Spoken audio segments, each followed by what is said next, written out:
The lesson rule 4. Learn deeply.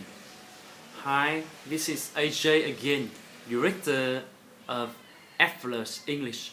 Welcome to the 4th rule for speaking excellent English. Now, this rule is also very simple.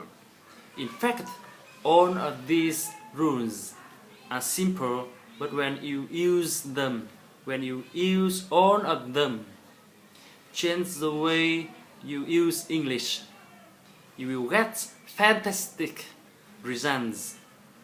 So rule number 4 is also very important. Rule number 4 again is very simple, and it is this: learn deeply. Deep learning. What does that mean?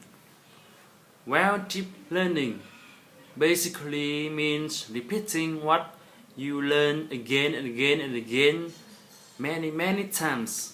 So this again is very different from the way you learn in school.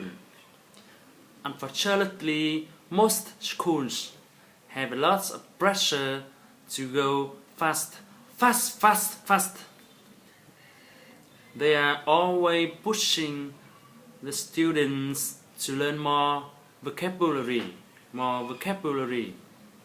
very fast. New grammar, every week, new grammar, every week, lots of new words, right? Cause they're going through the textbooks and they are trying to finish the textbook very quickly. Thank you.